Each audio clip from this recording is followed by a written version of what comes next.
Think about what is happening here. His new identity, his blessing, is not the cessation of struggle. It is the canonization of struggle. His very name is now defined by the wrestle. God doesn't say, "You will no longer be a striver. Now you will be a man of peace." He says, "Your defining characteristic, the thing that will be your new identity, is the fact that you struggle, that you grapple, that you hold on." The struggle was not a sign of Jacob's flawed character that needed to be erased. The struggle was the point. It was the very process that forged his new, authentic self. This is a radical theology. It suggests that our deepest, most honest, and even most angry struggles with God are not something to be ashamed of. They are, in fact, the very arena of our transformation. They are the moments when our faith moves from a received, polite tradition to a tenacious, hard-won, personal reality. And then there is the final, beautiful detail. As the sun rises, Jacob was left alone, and he was limping because of his hip. He got the blessing, and he was left with a limp. This is the mark of a true transformation. We do not emerge from our most profound spiritual encounters unscathed.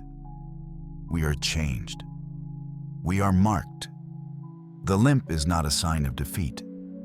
It is the badge of honor from the fight.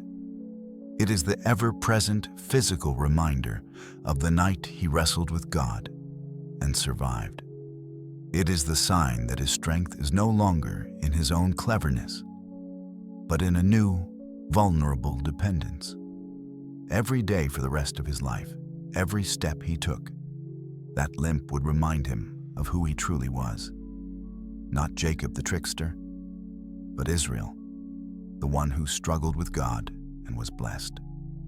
This ancient story speaks directly into the heart of our modern, sanitized faith.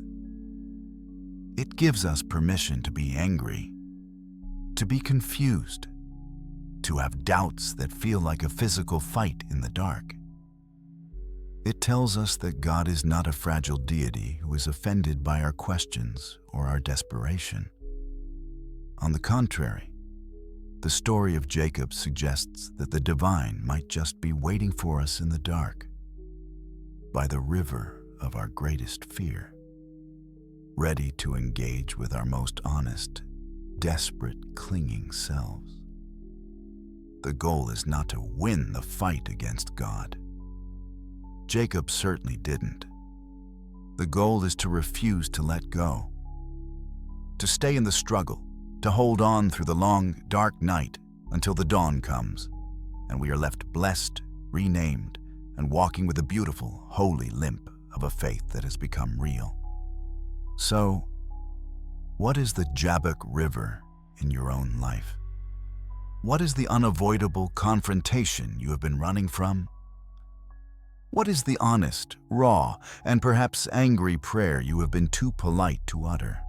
And what if, instead of being a sign of your failing faith, that very struggle is the invitation to your own transformation, the place where you too might be given a new name?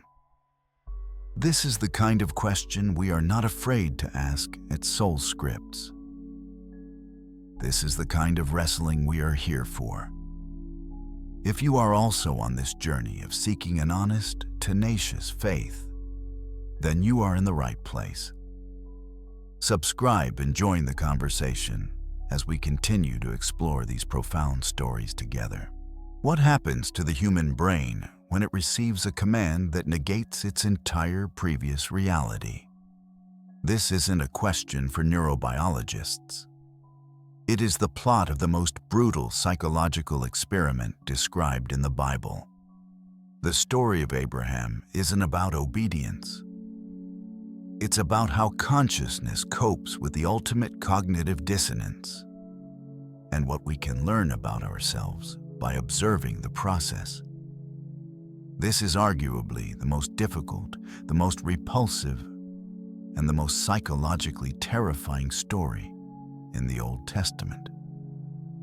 And it is precisely because it is so horrifying that we are obligated to look it directly in the face. What if this story is not about blind obedience at all?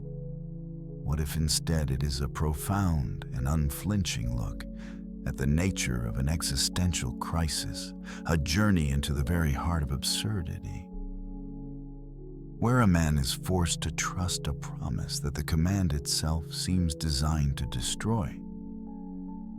Let's try to listen, really listen, to what is being said between the lines of this terrifying story. To begin, we must understand the command itself. As we read in the book of Genesis, God says to Abraham, "Take your son, your only son Isaac, whom you love, and go to the land of Moriah, and offer him there as a burnt offering." Let's pause and absorb the weight of that. The text is almost cruel in its specificity. Your son, your only son, whom you love. The author leaves no room for misunderstanding. This is not a test of resources or loyalty. This is a demand for the impossible.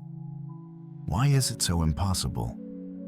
Because Isaac is not just a son, he is the culmination of a lifelong promise. Abraham and Sarah waited 100 years for this child. God's entire covenant, the promise to make Abraham the father of a great nation, is literally embodied in this one boy. So the command to sacrifice Isaac is not just a demand to kill a child. It is a demand for Abraham to personally execute the very promise that has defined his entire life and relationship with God. It is, in philosophical terms, an absurdity. It is a divine command that logically negates all previous divine commands and promises.